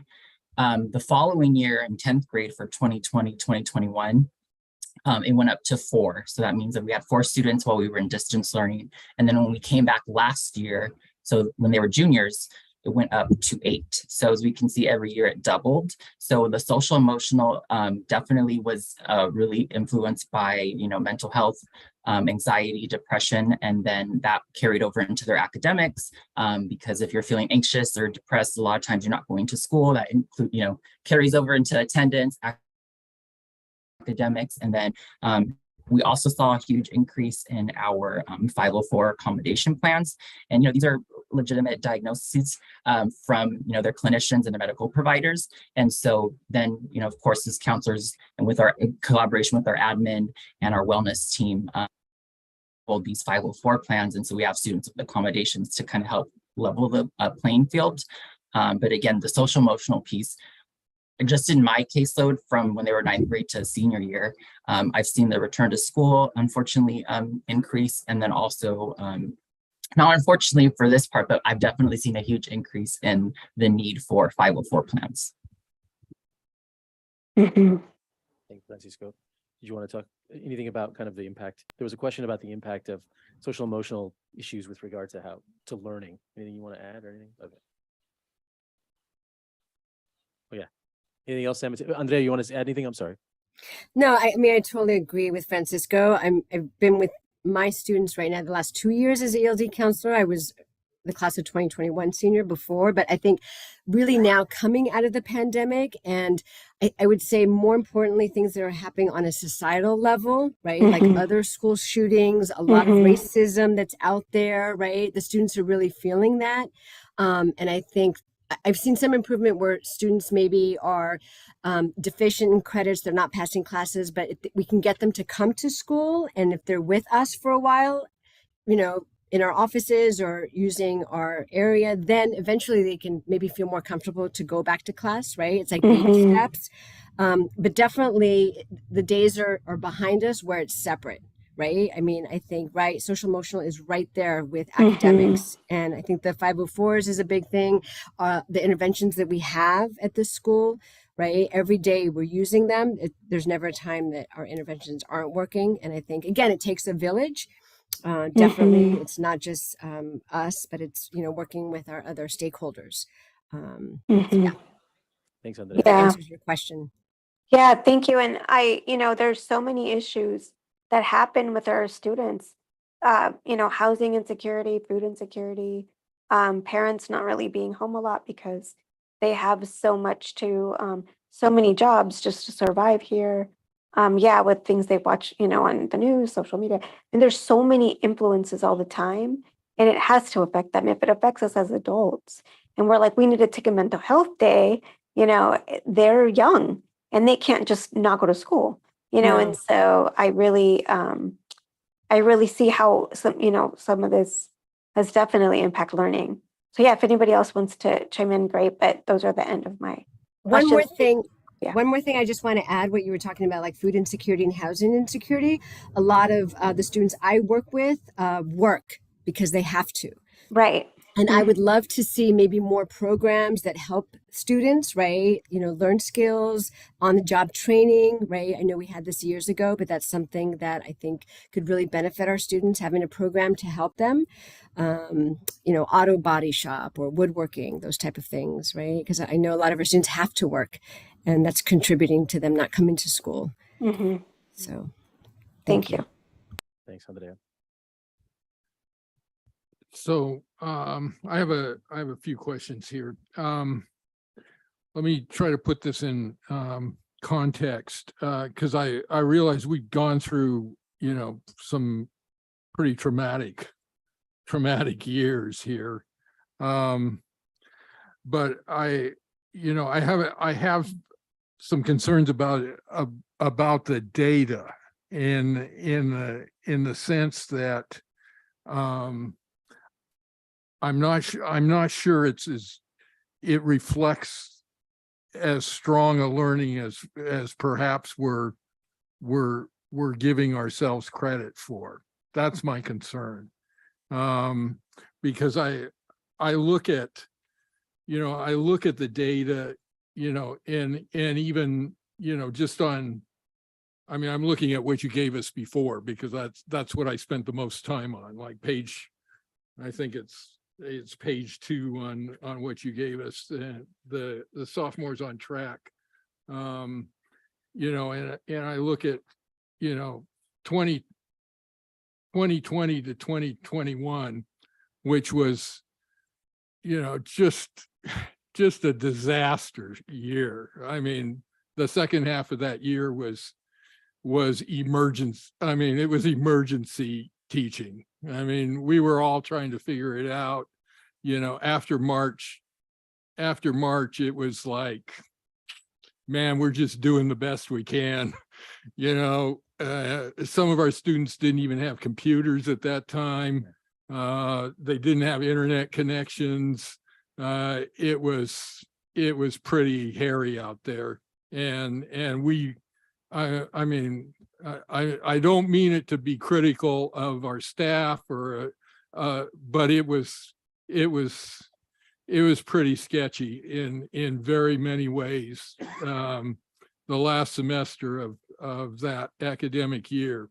And so when I look at it showing an improvement of on track, I just have to say, I'm just not real confident in that data.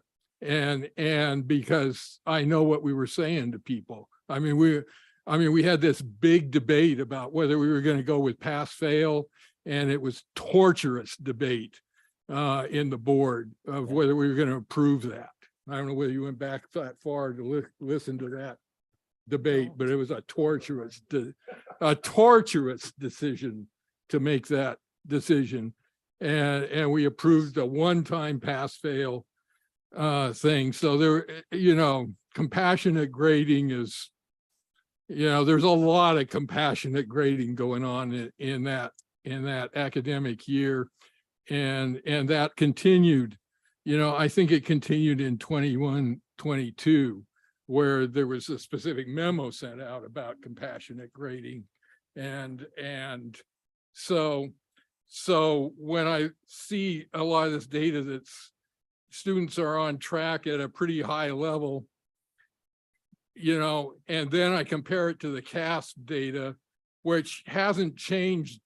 You know, I think it's good that we didn't fall off the edge of a cliff with our CASP data, but I don't see the CASP data reflecting that we made monumental improvements either.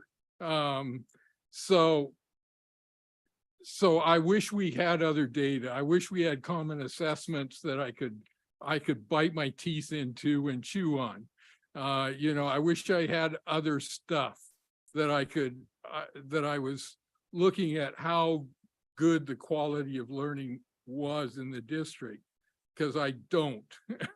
and I'm concerned that we really have a lot of work to do around the quality of learning, and that this is something, but I'm questioning, and that's not a reflection of how hard people have worked, because people have worked very hard. But I just know how many cameras were off last year in classes, because I was there, and I've been talking to people who've been monitoring that, and there were a lot of cameras that were never turned on in those classes. And you know, I mean, I know how it went, and I know how hard people worked to make it as best we could. So that's my concern is, and then, you know, the other thing that I look at when I read the narrative, and I like the way this presentation, I'm not criticizing the presentation at all. I think this is a good way to present the data and to take, you know, I like the way you put some fresh eyes and a different take on it. And I like the way that you know, it presents the bright spots, and it presents, you know, what are we doing to try to address where we see some areas that we need to really focus some efforts on. but I think as I read the narrative of what are we doing, it's the same things that we've been doing before. It's a lot of same old. And so when I'm going to say what I've been saying before, we've got to really go back and evaluate those things and take another look at how are we doing these? How well are those things working? Yeah. And are there some things that we need to change in those? And again, I really stress, particularly with our Latino population, we've got to strengthen our connections with families in the Latino community. And because that's really been a key in other areas where I've worked, where we've been able to make some breakthroughs. And I know we're spending time on it. I think we just got to keep spending more time on it and looking at how well we're doing with it. I just think, as I look at, the things in the narrative that were in the presentation that you sent to the board before the meeting, they're all things that we've been doing for a number of years. And if we're going to make a breakthrough, I think we got to do some new things, and we've got to really look at how well those things are working. One other thing, and then I'll give you a chance. Doesn't CAP put people in geometry? Hasn't CAP been putting people in geometry, or am I They fantasizing about this? changed their math course to be IB math. So it's internationally integrated. So there's actually geometry embedded in that class. It's part of this. So kind of. Oh, it's okay. it's an integrated math class. It's internationally integrated pathway is what they now Oh, teach. So okay. yes. Because I was just wondering how, if we had some results also from them too. Yeah, we do. We could definitely share that. Probably in a weekly, Yeah. we can certainly share that. Yeah. Yeah. Because I really like the idea. I really like what Hill's doing. And we do need some fresh stuff on math. So I really like that presentation. I really like what you've come up with, and it makes a lot of sense. So go forward. Yeah, Please. thank you. I just want to thank the team. Really, everyone who's participated tonight, people online. I know it's a little different, but I think this is a great way to highlight, the teaching and learning that's going on. And I want to acknowledge, thank the board of trustees for kind of going through this new presentation style and the things that we're presenting. But I really thought it was important to give some dimension and some color to what the data is presenting. And I want to acknowledge what you're saying, President Hanley. One, does the data hold fidelity? And that's a question we're not just asking ourselves today. We've asked that question over the years and years and years and years of being educators. And you're right, we do need to be looking at other measures. And these are things we've talked about. And that's why, the presentation offers a slice, the memo attached to the agenda offers a lot more information. And it's the data we have at this point. We do want to look at some more data slices as we go forward. So I want to acknowledge that. And secondly, before we end, and I know we're running late, your request to have some different approaches. And yes. And I think that's why we asked Hillsdale High School's math department to come and talk about a different approach. We highlighted that one, to your point, very specifically. There are some approaches that we're going to continue because we know they work. They just work over time. But we also have some really innovative approaches that we're seeing some results right now that we want to bring those forward to the board. So we'll continue to do that. So I just want to acknowledge both of the things that you said. Mr. Hanley, can I? Yes. So I really appreciate this discussion, and I just have a couple comments. I'm glad that you're looking at I think we have to look at the data critically, and I agree with you. I'm glad Superintendent Booker talked about other ways of doing things. I think one of the things we need to think about is common assessments. We need to use measures of data that, whether it's unit tests or whatever, however we can say, what do we all look like, where are we at, and let's compare students. I think that has to be a measure of some sort because of the lack of data that we've been having over the last couple of years. So I agree with that assessment. I do think that some of the CAS data does bear out that we've not fallen off a cliff and it has some validity. So I know you're critical of it, but I'm going to be the other side of the coin where it seems we are doing something well. We just need to keep doing other things and trying outside the box. The whole thing about Latinos and Latinx families, I think we learned something in this pandemic about really caring about our students and really looking at that other social emotional side, the gentler side of grading, so to speak. I think we need to have that integrated as a lesson that we've learned as a part of COVID as well. So thanks. Can I quickly just add one quick thing? I know we're running along. Deb was in a meeting yesterday with the math department chairs. We are talking about reaffiliating with the Silicon Valley Math Initiative to start the Mars assessments, a common assessment in math. So we're paying attention and we're trying to get going. So Thank you. And thank you for the presentation. I think, it stimulated a lot of great discussion and it was a little different approach, and I think that was good. Okay. I think we are ready to move on to construction. Approval of change order number 1. All Mr. right, Hawkins. thank you so much. Can we allow Todd Lee? Great. So the board knows Todd Lee from Greystone West, our construction management firm. And Todd, if you could walk the board and the community through change order number 1 over at the Aragon Transite Encapsulation Project. Yes, sir. So thank you for having me this evening. For your consideration, we have change order number 1 to the Aragon Transite Encapsulation Project in the amount of $863,022. This project is to replace the main 12,000 volt switchboard for the campus that is now 60 years old.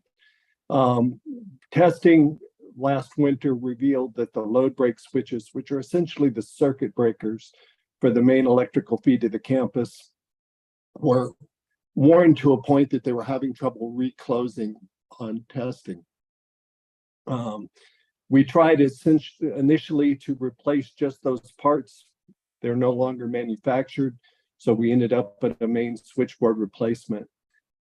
The question you're probably asking is, why is it added as a change order and not put out as a deferred maintenance project? And the short answer to that is cost. We're under contract with BHM at a 5% profit margin. If we went out to the street, the margin would be more like 15%. Our general conditions are all completely covered, so we don't have to worry about that. And it allowed us to seek multiple bids on both the switchgear and the labor to install it. Initial pricing was coming in at over 1.2 million. And through repeated efforts, we got it down to 863,000. So with that, I'll take questions. So, Mr. Griffin. Good to see you, Todd. And Good all to see that you as well. distinguished gray hair. I was trying to figure this out. Not the pricing. Is this design build? The transite panels?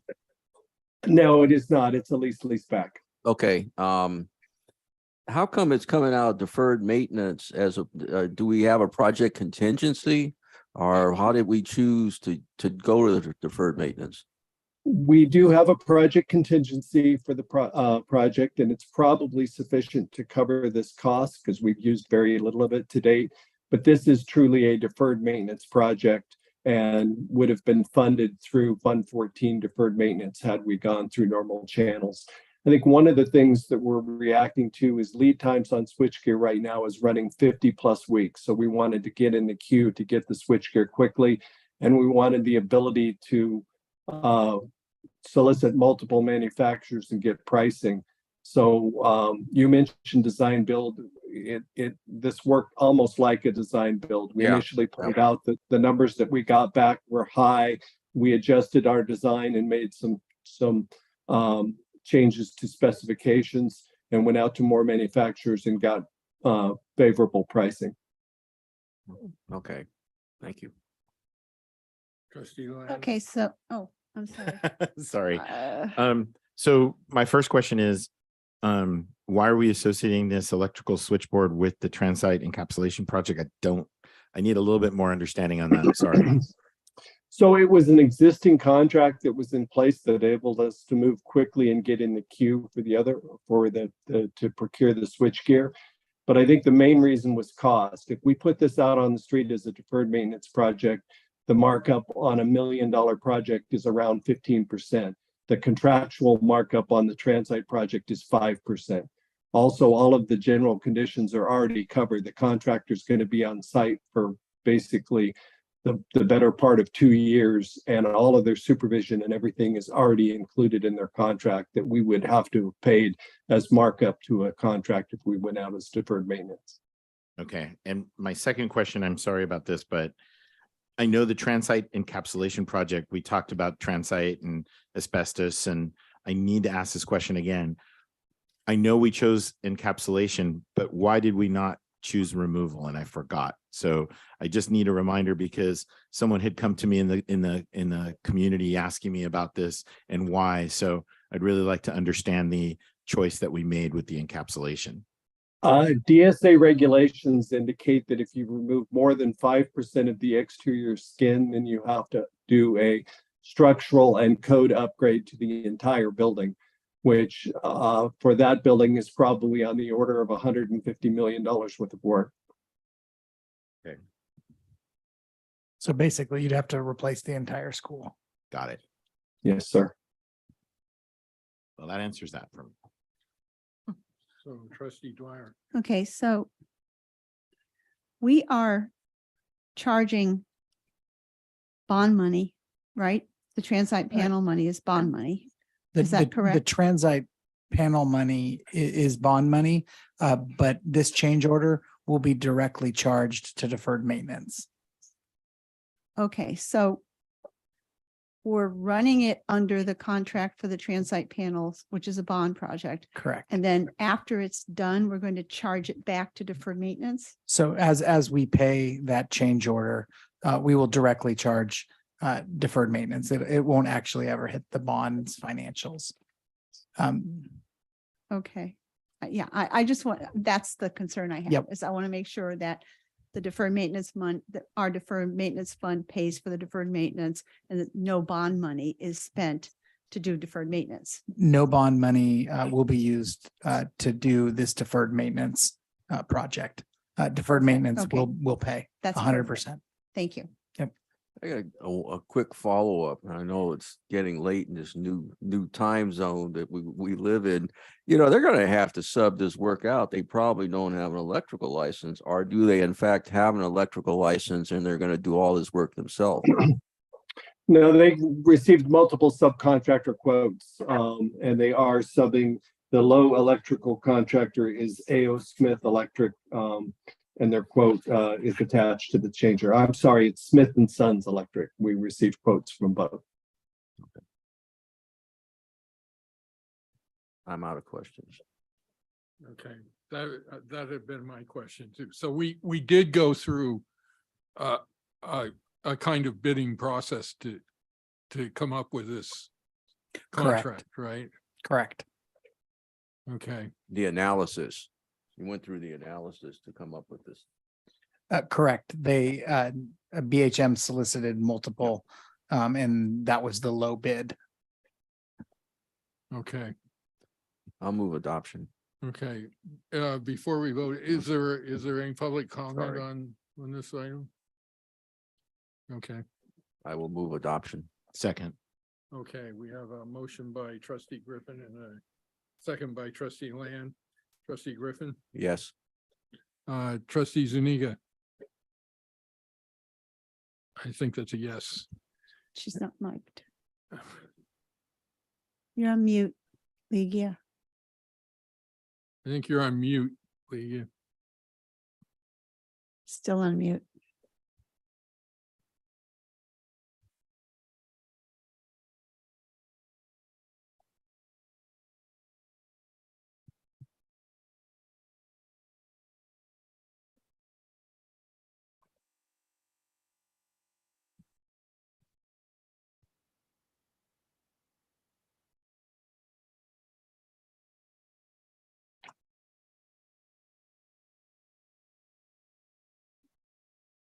There we go. Now you're off. Thank you. My laptop froze for some reason.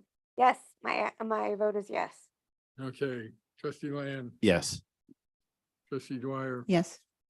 and I vote yes also. Okay, so that item's approved 5-0. Thank you for your. Thank you so much. I'd also like to uh, uh, just give a little credit to Jose Quintana and the facilities team. Although he's not wearing the right shirt right now, we still absolutely respect and really appreciate all their work. So thank you, Todd, to your team, and Jose to your team. Absolutely. Thank you. Okay, Division of Human Resources, personnel actions. I move approval of the number 1, approval of personnel actions. Second. Okay. Did you have any? Yeah, there are a couple recognition. One is Lisa Cosper, Aragon High School math teacher, has submitted her retirement effective May 26th. And then Yvette Zalvidar, a math teacher at Mills High School, submitted her retirement after 33 years in the district effective March 26th. Okay, thank you. So we had a motion by trustee Dwyer. Was it by, and a second by trustee Land? Yes. Okay. Trustee Griffin, how do you vote? Yes. Trustee Zuniga, Yes. trustee Land, Yes. trustee Dwyer? Yes. And I vote yes also. So that's approved 5-0. Memorandum of Understanding pilot regarding reimbursement of costs for intern teachers and persons employed with short-term staff permit. I move approval. I reviewed this and thought it was a very good idea. Second. Okay, motion by trustee Dwyer, second by trustee Zuniga. Trustee Griffin, Yes. trustee Zuniga, Yes. trustee Land, Yes. trustee Dwyer, Yes. and I vote yes also. So that's approved 5-0. I move to approve the memorandum of understanding with Concordia University, Irvine. Second. Okay, could you just explain? I couldn't quite understand the details of this Concordia agreement. Could you just run through it for me? Sure. What do you, it allows us to work in agreement with the university while they take the responsibility for workers' comp and have liability insurance for their student teachers.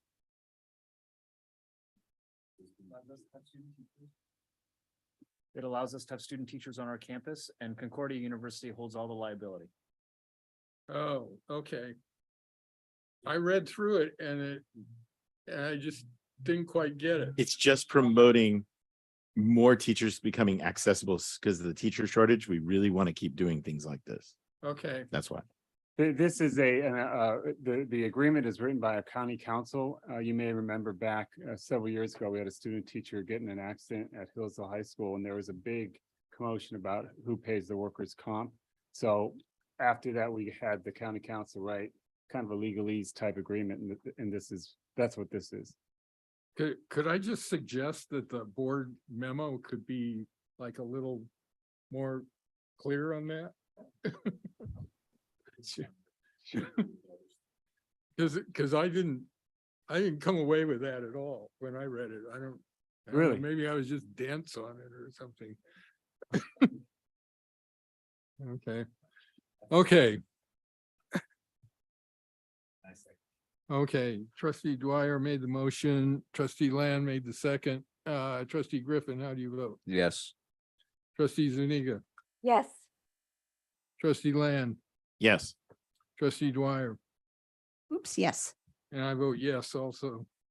Item 404 has been pulled and will be brought back at the next meeting. Item 505, revision of job duties for facilities use coordinator to facilities use manager. I move approval. I reviewed this and I think the changes are really appropriate and I'm really glad that we're doing them.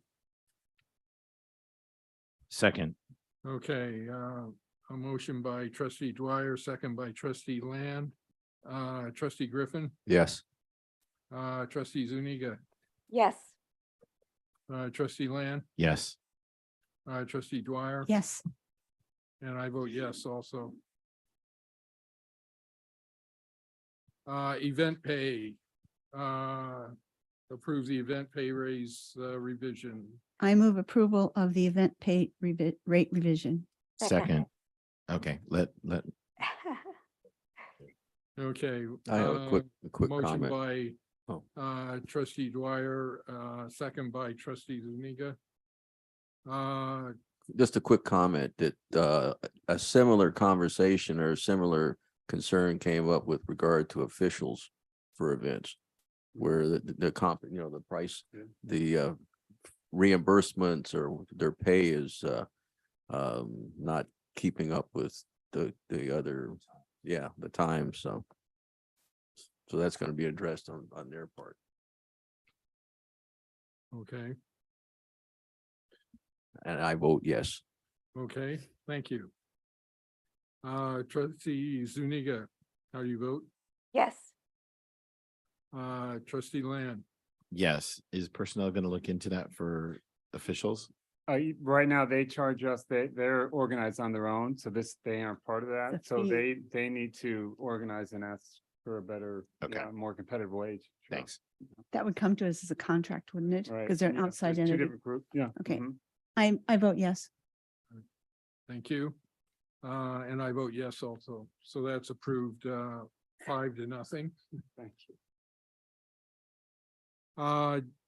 Division of Instructional Services, there's a public hearing for the adoption of a resolution for and approval of certification for textbooks and instructional materials. So, would someone like to give a brief overview of what we're holding a public hearing on? Sure. So this is a public hearing of, opening to the public that we have textbooks and instructional materials for each of our students. And so after this public hearing, we'll adopt that. But if there are any comments on that, that's what we're holding the public hearing around. Just Okay. a point Let of me- order or just point of information. This is in compliance with the Williams Act. Is that This what is part of the Williams Act. Okay, We do that's this what- yearly. Yep. That's all I needed to hear. Okay. Let me open the public hearing. Is there anyone who wishes to speak on this item? Okay. Going, gone. Let me close the public hearing. I make a motion to adopt and approve the resolution certification for textbooks. Second. Okay, we have a motion from trustee Land, a second from trustee Dwyer. Trustee Griffin, Yes. trustee Zuniga, Yes. trustee Land, Yes. trustee Dwyer. Yes. And I vote yes also. So that resolution is approved 5-0. And I think we have completed our agenda for tonight. At the agenda setting meeting, trustee Dwyer and I and the superintendent had a brief discussion. If there are requested board items in the future, if you could let give the superintendent just a little bit of heads up before the meeting, that you have some items that you would like to bring forward, that doesn't prohibit you from bringing them forward at the meeting. I was just about to say, I think it's a great idea, but it doesn't prohibit us from doing No, our, you may in a bring them public forward meeting to say we publicly want to at the put something meeting. out. He would very Little much heads up, never hurt. appreciate having a little bit of heads up notice ahead of the meeting. So that's the only other item. Other than that, I think we are completed and I am adjourning the meeting. Thank you. I want to bring up like 10